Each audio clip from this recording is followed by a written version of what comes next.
When Vladimir Putin launched his invasion of Ukraine, he tried to justify it with the ludicrous claim that it was a push to denazify the country. The irony is that for decades, Putin's own regime has formed strategic alliances with neo-Nazi and ultra-nationalist groups to help achieve Russia's political goals both at home and overseas. The government formed behind-the-scenes relationships with various Russian far-right groups, co-opting them as a counterweight to liberal pro-democracy movements. Aimed at controlling dissent and consolidating power, involved discreet collaboration with the far-right groups that had sprung up after the collapse of the Soviet Union, each with their own extremist vision of Russian nationalism. These far-right thugs were now used to attack anti-Putin youth groups, with their newfound political connections emboldening them and giving them a sense of impunity. A renewed pro-democracy movement led by opposition activist Alexei Navalny pushed the Kremlin to take managed nationalism even further by cozying up to the hardcore neo-Nazi group Ruski Obraz, whose name means Russian image. Ruski Obraz attacked other nationalists who defected to Navalny's anti-Putin coalition and were given government grants to write reports on liberal activist groups. The group gained valuable political connections and a public platform.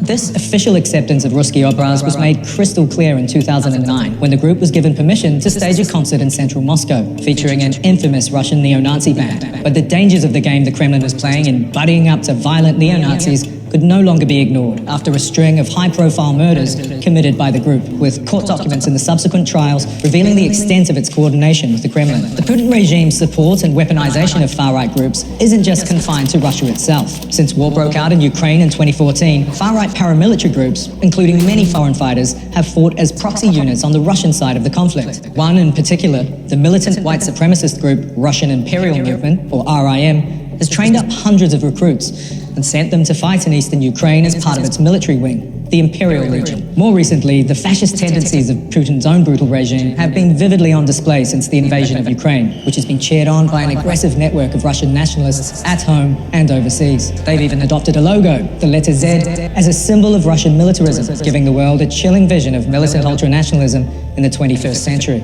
As any Ukrainian would tell the Russian leader, if he really wanted to take down some Nazis, he should start in his own backyard.